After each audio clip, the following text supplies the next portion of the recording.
this time. It just didn't work. It wasn't home. It was not home anymore. And society didn't feel like it was home either. Yeah. Remember, I'd robbed a bank to get sent back to prison. But I knew that there's no future in prison, whereas there's maybe a future in society. So thanks for coming down, Mark. Tell me a bit about yourself. Where were you born? And Well, I was born in Edmonton, and then I lived there till I was 1. And then I moved to Calgary until I was 5. And then I moved to Vancouver when I was 5. And I've pretty much lived in Vancouver ever since, except for when I was in prison and in Toronto for 16 months from 2018 to 2020. 2018 to 2020. Yeah. How old are you now? 40. 40 years old. Yeah, man. So what led you to prison? Well, when I was a teenager, I used to do, well, I was a drug addict, heroin, intravenous heroin and cocaine. I don't know who's going to be watching this, but I hung out on the downtown east side of Vancouver, which is like the ghetto, the hood, the worst part of Canada for drugs. And I used to steal to support my habit. What got you down to the downtown east side? Well, that's where the drugs were. What got you started the drugs? They felt good. What got you started doing? Well, I don't know. I come from a fucked up family, right? Yeah. So it's like, here's the thing. When I do, this is raw, right? This is just raw. I don't always give answers that people are looking for either, right? Like I just give the answers that I give. Yeah, my family was fucked up, and who knows why anyone is ever addicted to anything? There's so many different theories on why. Long story short, drugs made me feel better than being normal. And drugs are expensive, so I didn't have a job, and even if I'd had a job, the job would have interfered with me doing drugs. So I stole to support my drug habit because I just wanted to be high all the time. What was your drug of choice? Like I said, intravenous cocaine and heroin. IV cocaine. IV cocaine and heroin, yeah. What got straight to IV cocaine? What's wrong with crack? Well, I started snorting it when I was 14. Started snorting coke when I was 14. And then shortly thereafter, I started smoking crack. And then the guy I was hanging out with at the time, he was quite a bit older than me. I used to run away from home and stay with him. He pulled out a needle one day and did a shot of coke. And when I saw how high he got, I was like, oh, I want to try that. And it's stronger than crack, yeah. IV cocaine. It's like way stronger. The effects are similar. Crack was developed in the 80s to sort of, in a sense, replicate the sensation of IV without having to be IV. But it's actually not the same. IV is way stronger. Yeah. It's the biggest, best feeling in the world. Now, I've never found anything that even comes close to how that feels. IV cocaine, shooting cocaine. Okay. Mm-hmm. But if I talk about it too much, I'll have to start taking a shit. You get the itches. Not the itches, it's the guts start gurgling. You get the antipoops. I've smoked crack a few times. Have you? Yeah. Did you like it? You just smell burnt plastic. Your pupils dilate. You're like, you smell tires burning. Like, where is it? Where is it? Oh, so it wasn't like your thing? No. Like, you get associated with the feeling. No, but did you like the feeling? Yeah. But only a few times. Right. To this day, if I smell burnt rubber, yeah, burnt tires. Yeah. For me, if I smell certain types of paint thinner, it's a trigger because it's the what they would use to package or has something to do with the processing part of the cocaine. It'll smell like ether or like acetone or something like that. So tell me about your family. You have both your parents growing up. Yep. My family is just, they're two people, middle class, but like middle class, not like upper middle class. Just they both had to have jobs in order to afford where we lived and stuff like that. So, and my parents were just kind of fucked up. They probably the best way to describe it. A therapist said this to me one time. He said, "Your parents sound like people who probably just shouldn't have had kids." And that doesn't mean they beat me or molest me. Nothing like that. It was just sometimes people have kids because they think that's what they're supposed to do, and then they're probably in over their head.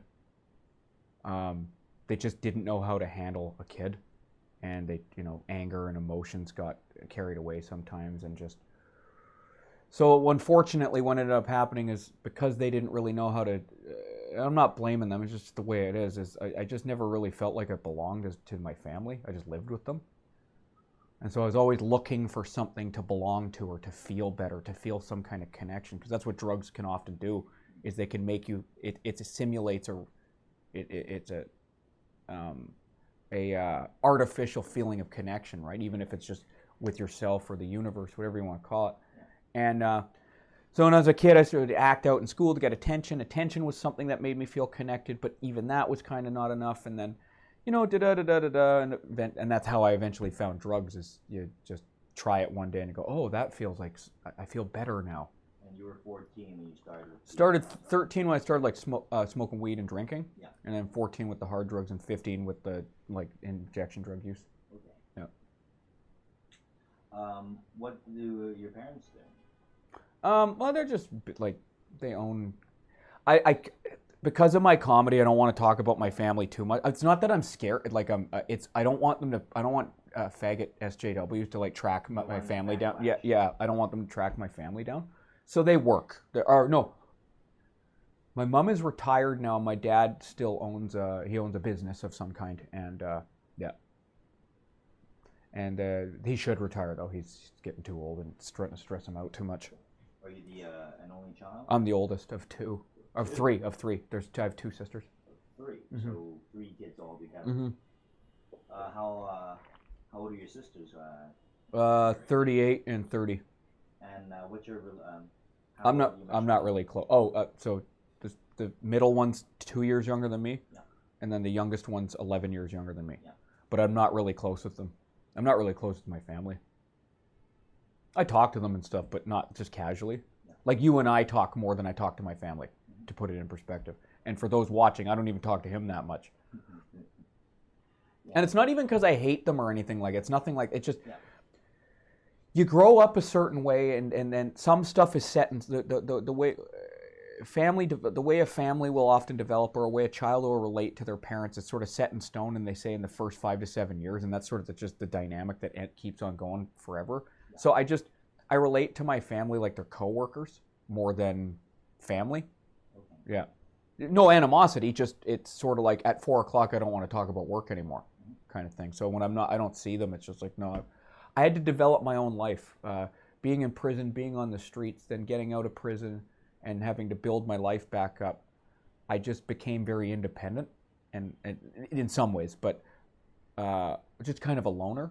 So that sounds a lot like my relationship with my parents. Oh yeah. My siblings. Don't talk to them. Don't like them. Don't like them even. Yeah. I don't hate my family. I used to, but I don't. I just. This sounds cold. It's just I don't think about them that much. Yeah. You're probably the same. You just kind of you have your life. You're doing your thing. You got your stuff you got to do, and you just don't have one of those families where you're like, your mom's your best friend. Yeah. Those are fucking weird. Whenever I see that. You know anyone like that who's best friends with their parents? What was your childhood like? It was okay, but trouble at home. Again, I was always looking for something to connect to. So, I'd get in trouble at school again for attention and stuff like that. Yeah. And then it was my childhood was pretty uneventful. Nothing really to report one way or the other. Pretty air quotes normal, except my family was kind of fucked until my teens. That's when things started getting very, I guess what you call. That's the part where people always want to find out about is the streets and the drugs and the prison and the crime and all that kind of stuff, right? And that started when I was about 15. You've always come off to me as someone who's just extremely intelligent, someone who really puts a lot of thought into like everything you do, someone who's who double checks, kind of triple checks. Mm. How did that mind develop from someone who was not doing that previous? So like as a kid, you were probably smart. You probably read a lot. Yeah. Well, I read. It's more that I read in prison and stuff like that. That's where most of this any habit I have now mostly came from prison. Okay. And prison or the streets, and it's because some of the stuff I read a lot in prison because not a lot to do, so you read to learn. Mm-hmm. Like at one time in prison, I was reading 8 books at one time, right? And I didn't really read fiction, so I just wanted to learn about. I'd think of a subject, And prisons usually have a library. Yeah. So go find a book about that in the library. Anyway, so you gave yourself like a beginning of an education. pretty much, yeah. I self-taught, as I guess as a term. And then I, you know, a lot of the habits I have with things, like you said, double and triple check. That's just from being like, in prison, you don't have a lot of control over anything, so you only have control. You have to learn self-efficacy and self-discipline and stuff, like, because you are the only thing you really have a modicum of control over. So you want keep your cell tidy, keep yourself tidy, keep if I'm doing stuff, just I want to make sure I don't make mistakes or learn from the mistakes. It's a way of taking back power that you don't have. Hey man, prison made me a man though. I don't regret it. Like, I don't think I would have learned a lot of stuff. Let's just say my life had been minus the prison, which a lot of people I know are. Like, they'll be a drug addict or a fuck up, but they don't necessarily go to prison, right? I'm glad that I went to prison because it taught me how to be a man.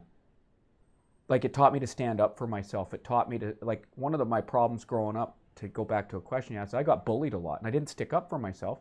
And if I had to, I wish my parents had taught me to stick up for myself a bit more. They were, and again, I don't want to go down a road of blaming my family, because that is what it is, and I'm 40 years old, and who gives a shit? Now is now. But they were their own problems, whatever was going on with them, they didn't teach me how to stand up for. So I got bullied a lot. So then when I got into prison, I'm forced to have to deal with this shit, because, like, they're fucking violent psychopaths and dangerous people who won't stop bullying or fucking being predators if you don't stand up to them. You started going in when you were 16? 15, yeah. So up until 27. So learning how to prison taught me how to stand up for myself. And it taught me discipline, it taught me taking responsibility, it taught me honor, it taught me loyalty, it taught me keep your word, it taught me ethics in an odd kind of a way. Because when you're in prison, you have to, the relationships you have with other people, like, you don't want to be a fuck up and a loser, because you'll fucking get murdered potentially if you piss people off. Yeah, right. So, and oddly enough, when I got out the last time, when I was in 2007, I kept a lot of those habits, and they've helped me have a stable life. You're not the only person. It's weird, because most people who go to prison, they come out either worse or they're institutionalized. Yeah. You're one of like two people that I know of who went into prison and had that kind of laser focus in life. Well, he also incidentally robbed the bank for drugs. Came out and became a psychologist, and he's got a PhD in psychology. Right. A lot of people go to the military to learn the shit I did. And I think one of the differences between me and maybe some of the other guys you're talking about, because a lot of guys I know who get out of prison, they're fucked up. They're like handicapped. Oh, yeah. Prison, because the institution, it just fucks them up. So but I think one of the reasons... But then there's your kind of a, which is, let's say 2% or 3%. Yeah, and I'll say the difference between me and them is, not that could have happened to me, but I had help when I got out. Okay. That's what helped. And also, I still have, I don't like talk, it's not that I don't like talking about this, I don't like using this language because of the culture of victimhood now, but just for the sake of this, we'll use it. I am a bit handicapped from prison. I'm never going to have a normal life. There's certain things that might, the institutionalization, all that shit fucked my brain up a little bit. But I think it's, when you have these issues, my belief is it's your responsibility to find a way to make that work. Not languish in it and go, oh, I'm handicapped, so I can't do anything. No. Okay, so maybe I'm not going to fit in an office job because I can't socialize properly. Mm-hmm. Find a job I can do where I can socialize properly. Mm-hmm. Amplify your strengths. Try and turn down the volume on your weaknesses, and also accept your weaknesses. There's certain things you're not. A guy with missing a leg is never going to. Well, I guess they have. Let's say a paraplegic. Yeah. They're not going to run a marathon, but they can find things they can do to find fulfillment and joy in their life and be productive. Lots of people are disabled and are very successful people, and I believe mental handicaps can do that too. Now, I had help when I got out. That's, I think, because I joined 12-step groups, and I had mentorship there. role modeling, community, and that helped me not. And also, they encouraged me to take responsibility and work my ass off to integrate. They're tough love kind of stuff, like pretty tough. So. Gentle love for certain things, like when my head's going, when I was crazy and wanted to kill myself after getting out of prison, they're there to listen and relate and be like, yeah, I know what that's like. But tough love when I'm being lazy and entitled, when they're like, no, you got to get a job. My sponsor used to say, no, you have to get a job. And I'd be like, no, I want to take a year off to find myself. He goes, no, you've been doing that your whole life. You got to get a job. You got to be a productive member of society. And because he was an older gentleman, sort of a father figure, as it were, I respected him and I wanted to listen to him. And he had gone down that path. He had gone down the, how do I put it, turning your life around path, the transformational path. And because he had done it, I thought, well, why not just do what he does, right? Do you know what moment in your life that just clicked for you when you decided that I'm going to stop just laying down? This is the straight and narrow that I'm just focused on. The funny thing is, you have this drive to you. Was it always there, or was it just like a lightning bolt moment? There is. The funny thing is our culture, our society, media always wants a moment. There is no moment. It's kind of it's a compilation of moments, right? I agree. And I can't say. All I know is when I went to prison the last time, when I got there, because I robbed a bank to get sent back to prison. I got out for a few months in 2006, or 2005 to 2006, and I was super institutionalized, and I didn't have any community, I didn't have any mentorship, I was by myself, and I just wanted to get out into society and lie and pretend I'd never been to prison. I didn't want to commit crime, but I just wanted to be like, nope, that never happened, moving on.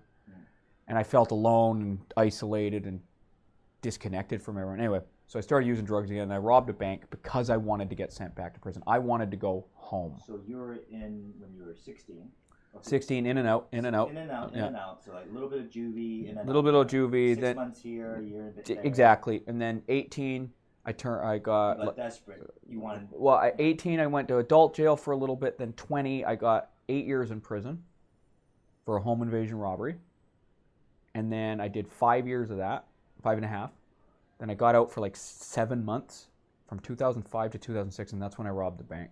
So you had a 5-year sentence that got busted down to 7 months? No. I had 8-year sentence, got paroled at 5. Okay. Yeah. So you're still doing the sentence, you're just out in the community, but you're on conditions, and if you fuck the conditions up, you get sent back to prison. When you're in your mid-20s, early 20s, yeah, and then go in for the big one. Well, early 20s, I got an 8-year sentence. I did 5 years on the 8. So go in December 24th, 2000, I got arrested, and I was released in June 2005. Yeah. Okay. March 2006, I robbed the bank.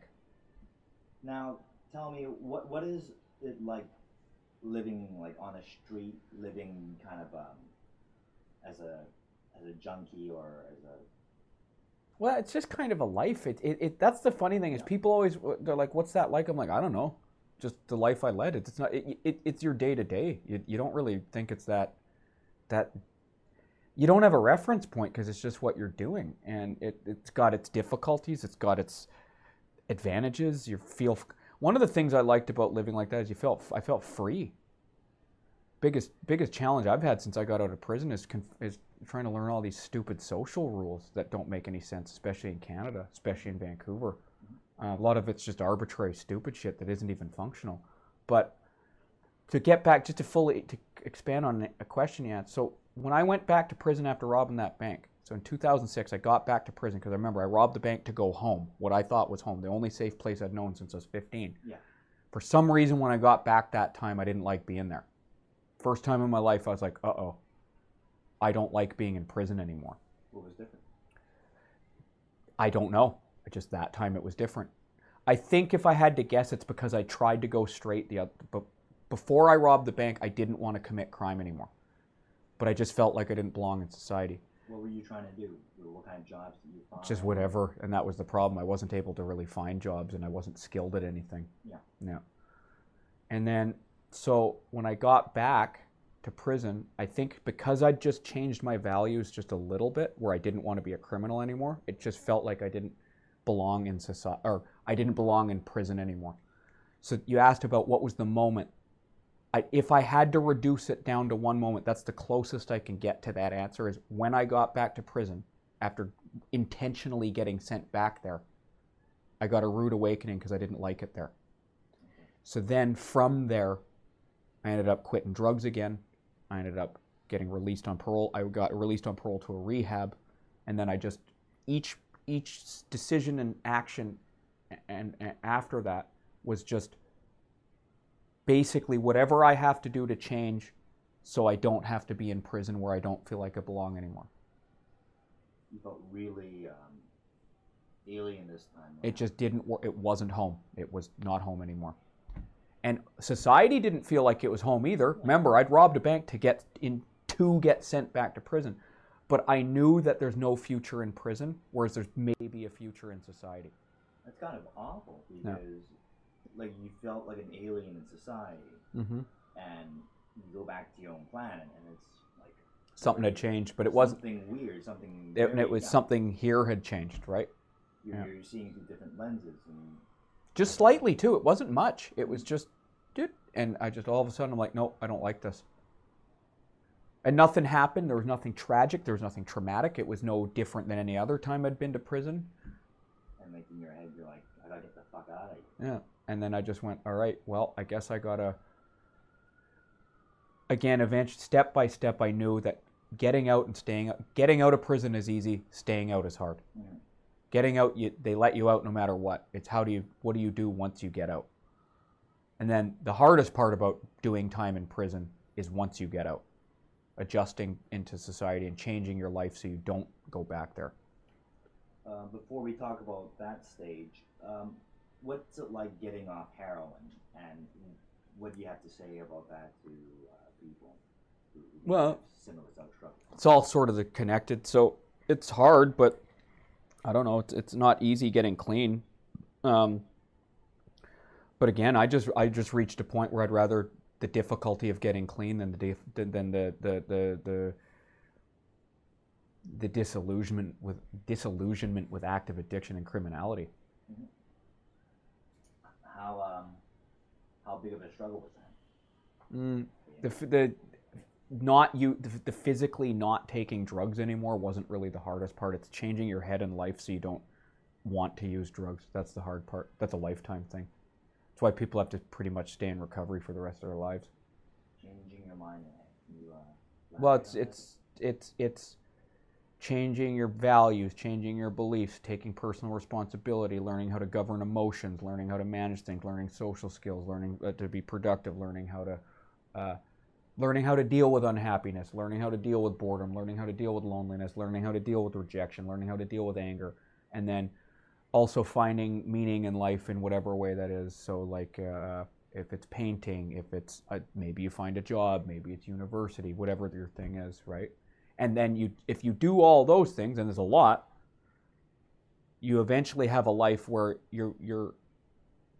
happiness isn't constant, but you have a life where you're stable and content enough where you don't feel like, oh, heroin would make this better, or, oh, I'm in so much emotional pain, I need heroin. You're even keel, and your life is so good, even if it's not good, you don't need drugs. That's brutal. That's brutal. Yeah. Like I think about myself, like if I had a drug problem, I don't. This shit applies to people who don't even have drug problems, though. Yeah. Drug problems. Yeah. I have a bit of ADHD, Yeah. a little bit of disorganization, and really just sorting out your life. Mm-hmm. But when you have, like, say, not much of family support, you don't have much. You have a drug problem. You have like 70 things to try to deal with. Jordan Peterson's like, you've got no friends. If you got a drug habit, you got no friends, and people around you suck. One of those things is like life ruining. 3 of those things are nearly impossible. But that's what you had to do, was something that was technically or statistically impossible. Jordan, dealing with 90 big problems in order. And you just had one at a time, or sometimes a few at a time. But I'm lucky because I had a figurative gun to my head. If I don't do this, I'm going to go back to drugs and then back in prison. I didn't want to do it, right? Yeah. And Jordan Peterson, oddly enough, and I'm not bragging or being arrogant, I was doing all the shit that Jordan Peterson talks about before the world started hearing about Jordan Peterson. And I like Jordan Peterson, but one of the interesting things about Jordan Peterson, if you've ever done therapy or 12-step or anything like that, that's what he's talking about. The thing that I like about Jordan Peterson is he's bringing it to people who maybe never have contact with a therapist or 12-step, right? Yeah. Even he says what he's saying isn't revolution, isn't new. Yeah. Right? But that's it. It's he's all about clean your room, make your bed, and it's like, yeah, that's what it requires, right? And making your bed is like cleaning your room is learning how to deal with anger, getting a job, learning how to talk to women, learning how to act appropriately at work, and it's you work on each thing at a time. Some stuff is really hard. Some stuff I'm still not good at. Some stuff I'm pretty good at. Some stuff I'm passable at, right? And then after a while, what ended up happening for me is you get to a point where it's like you have the freedom to decide which things you actually don't give a shit about, right? What kept you trying? What kept you going? I gotta see. You just ran the wall and like. Well, I can't go back. I know that, and if I keep moving forward, I won't go back. And if I stop moving forward, I will go back. I know that. And B, I get curious about what the next thing is, even if it's going to be bad. Even if something's hard, I'm like, I wonder what the next stage is. Just curious. It's like, well, I'm in for a penny, in for a pound. You got to see how it ends. It's like a book, you know what I mean? Once you're halfway through, even if you just kind of got to see how it ends.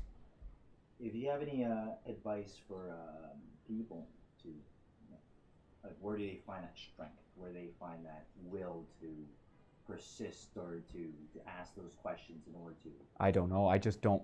I want to keep going forward. That's it. I don't know where that comes from. I don't know why. I have no idea. I want to keep. Is like a fear of turning around? Pretty much, yeah. And also I want to. Fear of turning around, and I just I just got to see how it ends, and if I stop, I don't see how it ends. So you're in prison the last time from your mid-20s up until early 20s till late 20s. Until late 20s. Yeah. And then you get out for the final time. Yep. So you're October 31st, 2007. 2007. So that's been 14 years. 14 years. Yeah. And you've been out of prison. Yep. Tell me about your experience from 2007 until now. Well, it's tough. First 5 years are very difficult. Again, it's all those little things that I described. You got to learn how to talk to people. What's the appropriate small talk? What's the appropriate tone of voice? What are appropriate subjects to bring up? How do you cope with emotions now that you're clean and sober? How do you get a job? Learning what do you do for fun? What are your hobbies? Oh, I want to date. Oh, let's have a date. Okay, how do you talk? Oh, I don't really know how to talk to women, so they reject me. So then, okay, and then getting depressed because of it, and then it's just over like all these little things. But the way I just described it, I know it sounds like a lot, but each time there is a little victory because I'm learning each thing. Now, it's not necessarily the first time, but again, because I keep moving forward. Oh, okay, I got in a fight with someone, but I didn't beat them up. Okay, so then the next time, I learn how to try and catch my anger a bit faster before and when I say fight, I'm not talking about fist fight, I'm just talking about conflict that got heated, and then try and learn from that to maybe not allow it to get as heated next time. Again, that's a lot of things over years, so it's little, and one of the things I can say about recovery or rehabilitation, reintegration, whatever word you want to use, it doesn't look pretty. The process does not look pretty. It's awkward. It's ugly. Movies never capture it because most of it is trial and error, heavy on the error. But as long as you don't let the error consume you, you live to trial another day. Do you know what I'm saying? You can't squeeze all that in an hour and a half movie or. Well, and also it's like, so I get out when I'm 27. I started using drugs and doing crime and fucking around when I was like 13, 14, 15. I'm having to learn the things I should have been learning when I was 15 at 27. That's all it is, right? You have to go through like community college, get your GED, get I, a driver's license. yeah. I did the GED in prison though. Yeah. But I had to get a driver's license. How do you do that? How do you get a GED? I just got my learner's license, 5th time Yeah. I've ever gotten. Yeah. I did driving lessons is how I did it because I was nervous about driving when I first got out. But that helped. The driving lessons were worth the money. Like I get resentful with my parents. Like, they never show me anything. You have to wait forever. So like learning how to drive is like one of those weird things that people believe that your dad's supposed to teach you how to get in the car. Mom's supposed to like screw you. At least someone's supposed to do it. You're born out in the country or in Alberta or we're a very car culture in North America. But I got like a zero of that from my parents. You'll figure it out. Right. It's like you never figure it out because no one never taught. But you're an adult now who has money, who can get lessons if you want. You also are able to meet people who can help you. You know what I mean? That's ultimately. Yeah, there you go. See, at the end of the day, we don't need parents once we're adults because now even though it might be hard and we have to learn some of this shit, you're your parent now. That's basically what a lot of this stuff I'm talking about is you become your own parent, right? It's tough for so many people. It is. Lots of stuff is tough, but you can't get too focused on the tough part. You have to accept the part where you're not going to. Because if you just look at how tough it is, then you won't do it. And yeah, it is tough. I'm not going to dismiss it. It's fucking hard. And sometimes you got to take a break. Sometimes you got to be like, all right, I was watching Netflix tonight, man. I no more self-work for a while, right? And sometimes back to a statement I made, trial and error. Sometimes the victory is learning, I'm not going to be good at this, or this is always going to be failure. This is never going to work. So next thing, right? And sometimes some of the shitty things in my life have been like, there's certain stuff where it's like, I don't think I'm ever going to learn it. It's just it's going to be failure after failure after failure. So just accept that and do something else. You get out of prison, learn how to drive. You get some employment, good and steady. How did you fall into stand-up comedy? Because my life was stable, like you said, I'm steady, I'm paying rent. I have a job where I'm just paying, life was kind of like, okay, I've got the basic needs part mastered now. Now you find the enjoyment, fulfillment, purpose part, right? So I tried all kinds of different things. Stand-up was not the first thing. I'm not a stand-up comedy fan, never was. I saw a bit of stand-up here and there in my life, but it was not like a nerd or anything. I didn't really know much about stand-up. So I tried volunteer work. I tried acting. I tried music production or concert promotion stuff. And then stand-up was just something that I used to write funny Facebook statuses and people go, oh, you should do stand-up. And I was like, fuck, what, nah. But then while I was on this journey to find things to feel fulfilled with, stand-up was on the list. So, and at the time, a guy told me, you need a creative outlet. He said that to me. He said, you need some kind of creative outlet. And he said it could be whittling, it could be painting, it could be pottery, whatever. You just need some kind of creative outlet. And I thought, all right, let's try comedy. So I took a comedy course, like a 6-week course. And it's kind of a scam. I'm glad I did it because I paid $200 to not chicken out. Is basically because if I just started doing comedy like a lot of people do, you just show up at an open mic, I would have chickened out. So I paid $200 insurance policy against me chickening out. So the course ended with a set, like a showcase set. The scam is she gets you to invite all your friends and then she makes the money off the. Anyway, that's a different. Anyway, and I did, my first set went okay, just okay. Not, they laughed a couple times. At times I intended them to laugh, and I went, oh, that was kind of fun. Again, I didn't do well, but I didn't hard bomb either.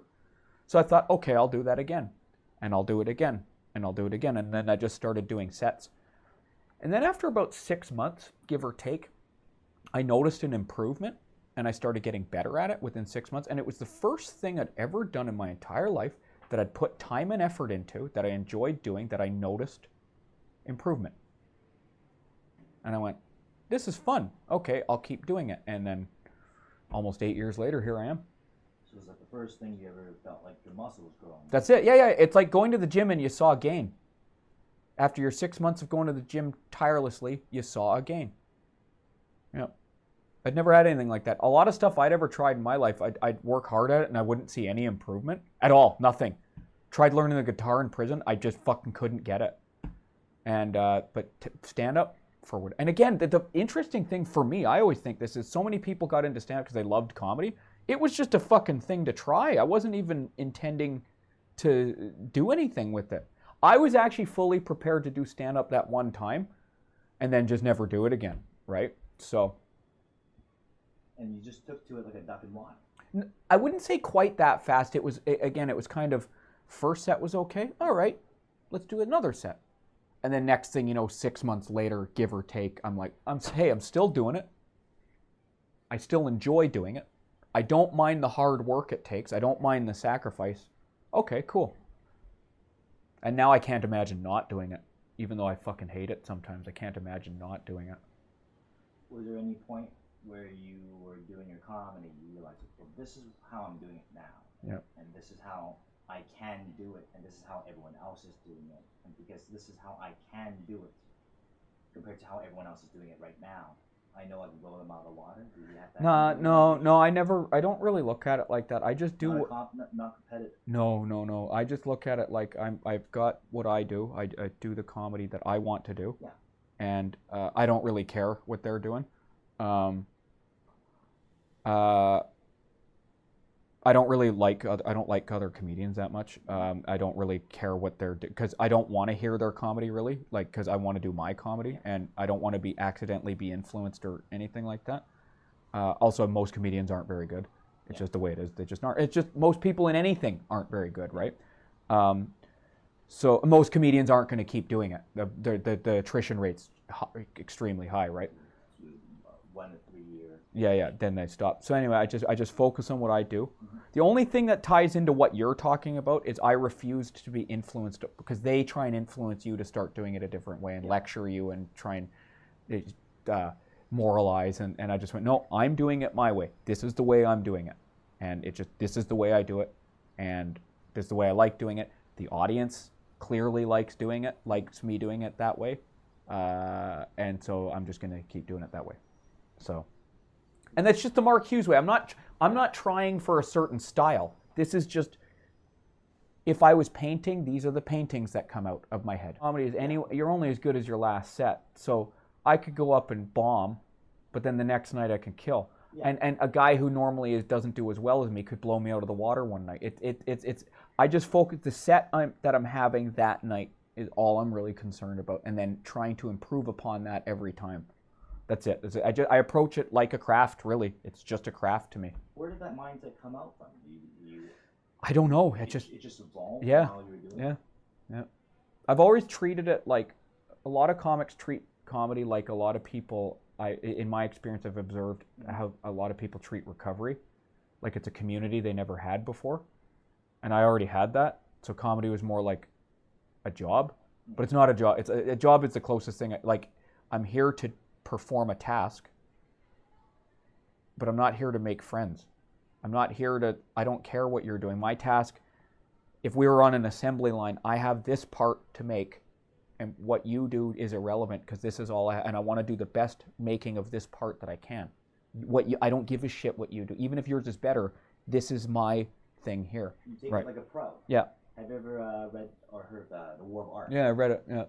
It's exactly like Pressfield. Yeah. You take a working man mentality, the working collar, so that nothing bugs you. You do it for the pay, just so you can get that creative anxiety out. You take it in a professional mentality. You take those battle by inches, day by day. That's it, man. That's it. Because at the end of the year, that's 365 inches.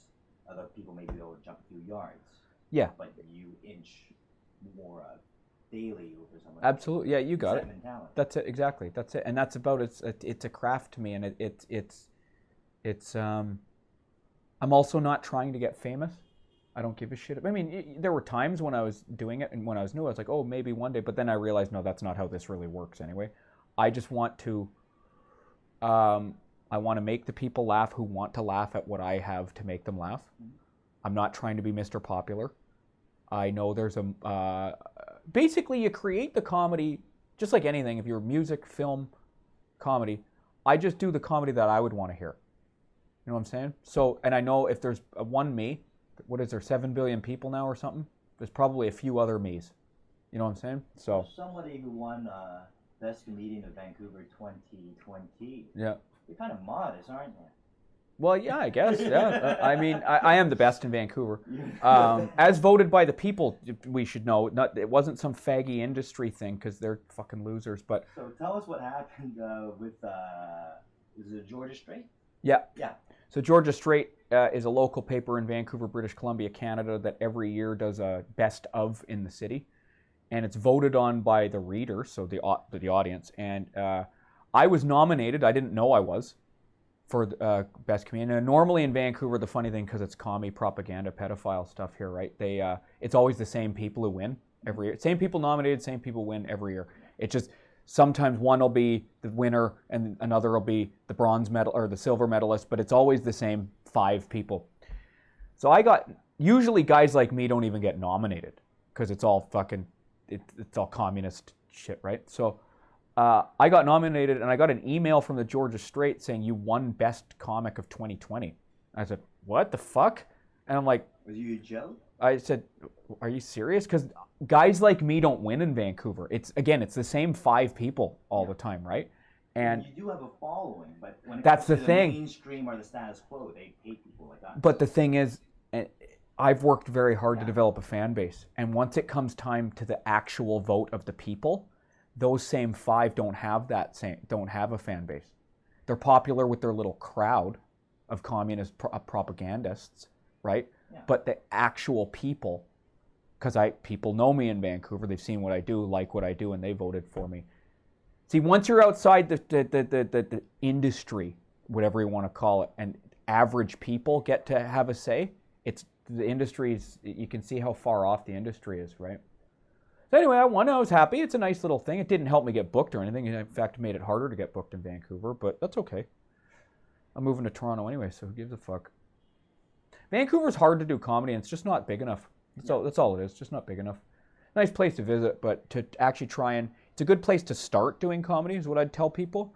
But eventually, once you can get past that 3-year mark that you described a minute ago, you got to move on to a bigger scene. So to simplify it for the people watching, here's the biggest difference between Vancouver and Toronto. So in Vancouver, there's probably only 3 or 4 different people producing shows. When I say people, it could be groups of people too. So you can maybe get on stage tops maybe once a night, maybe. Now, but because there's so few people, then it has to do with, it's based on relationships on if you get booked or not. Oh, let me go back one sec. In order to do comedy, you got to do sets as often as possible. As often as possible. So your practice is on stage. There's no practicing off stage. The practice is on stage. So you need to get as much stage time as possible, and that's done by getting these shows that I'm talking about. Vancouver's heavy on the fucking social politics within comedy. So let's just say you don't get along with 1 or 2 of those 4 people. There's half the shows immediately you can't do. Because Vancouver's heavy on the commie socialist horse shit, people, it's this it very much resembles communism where it's like this elite group controls everyone else and then people beneath them are scared of not getting accepted by that elite group. And the elite group gives favoritism to the ones they like, and it has nothing to do with merit. It has nothing to do with skill. It has nothing to do with ethics. It has nothing to do with any of that stuff. It's favoritism, cronyism, nepotism, whatever you want to call it, right? It feels like being in high school. It's very much like high school, but with higher stakes, right? Bigger dorks. Yeah, bigger dorks and meaner too. Okay, so that's Vancouver. Now Toronto has the same shit, but it's so big that you cannot get along with 75% of the people in Toronto, but there's so many shows you can make your moves to do your sets to get better at comedy.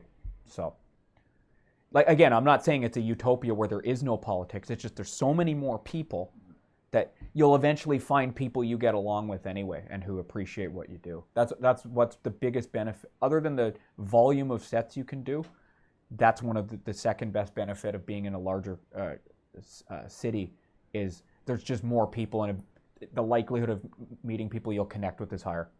Mm-hmm. I've gone through like ups and downs in my life. But I don't think I've gone through the same kind of like emotional duress Right. than doing comedy. And it's not doing comedy; it's getting shit by shitty comedians.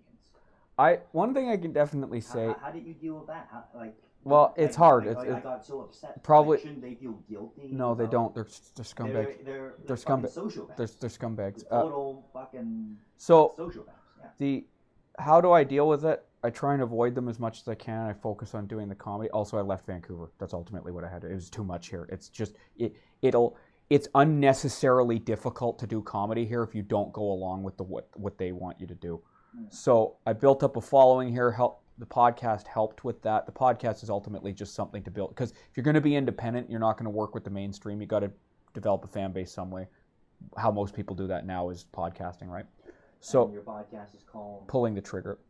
And you can find that on all over anywhere. It's easy to find.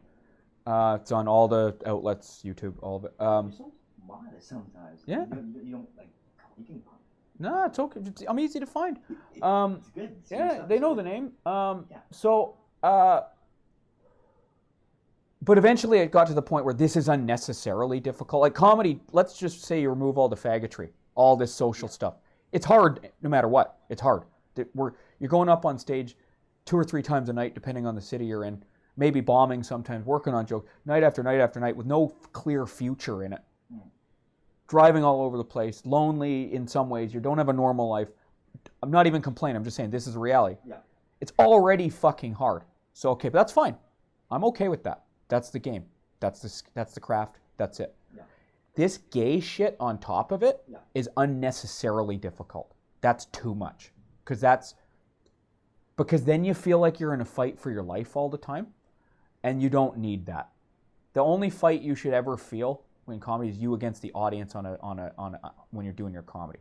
Yeah. That's it. And the fight shouldn't be you actually want to fight them. The fight is you beat them with making them laugh. That's all, right?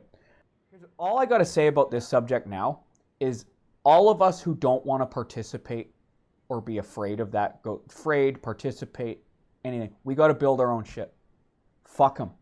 Get away from all these commies, these pedophiles, these whatever they are, whatever you want to call them, mainstream, elitists, whatever the term is. Yeah. Build our own shit. Stop being because people keep on thinking, oh, they canceled someone again. When are they? They're not going to stop canceling. That they have all the power now. They're not going to stop. So build your own shit. Don't like how comedy's done? Put on your own shows. Got to get out of Vancouver though.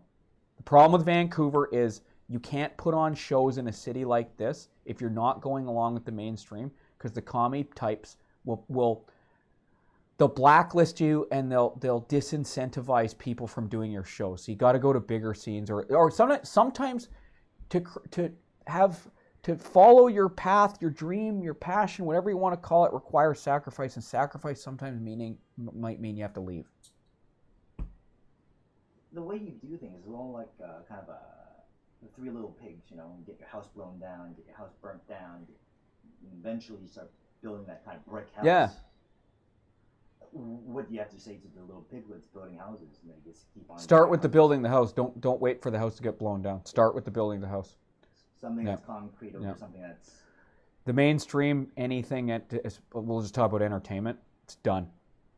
It's conquered.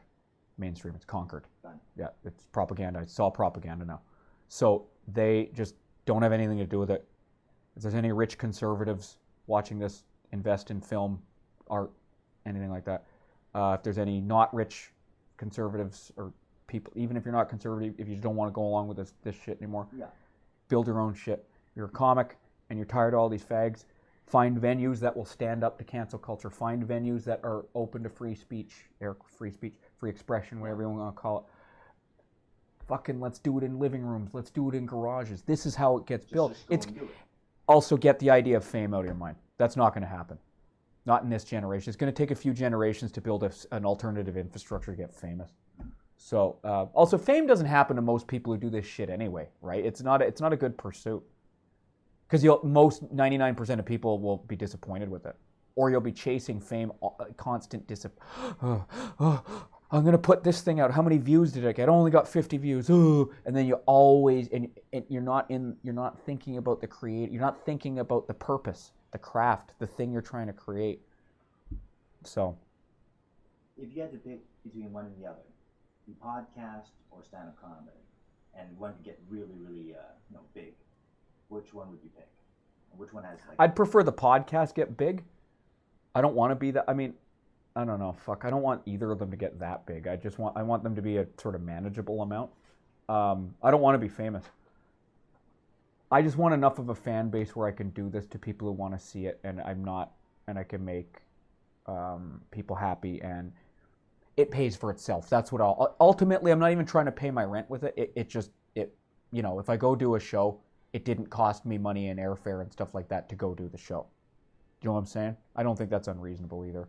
Because I think there should be value put on this too. I don't think, as much as I do it for the love of it, I don't think doing it for free all the time necessarily improves the value, so. I know probably a handful of people, just from my own circle, who you are someone who's, inspired them to do comedy or stay in comedy or get themselves kind of sorted out. Myself personally, I know of 5. Oh, cool. And that's just from my own little band of people that I know. And I know that you've reached out and you've been there for kind of more people than you can count for. A lot of people have rooted to you. And whether you're the comedy saint or the recovery saint, or so a lot of people have that, and it must feel weird to kind of hear that. A little bit. It's okay to hear. I don't mind it, but it's just I'm just doing what I'm doing, man. That's it. Just got to do what I do. Do what was done for me, and sometimes it's like one of my struggles that I've had since I've been out of prison is sometimes I've had to learn things the hard way by myself.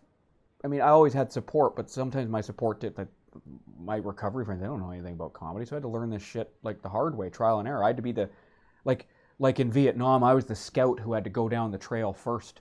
I just sometimes feel it's my duty to go, okay, guys, I've been down this path before. There's a booby trap there. There's a poisonous snake there. There's a faggot comedian there. Here's how you avoid all that stuff, right? Because I don't step in the pit.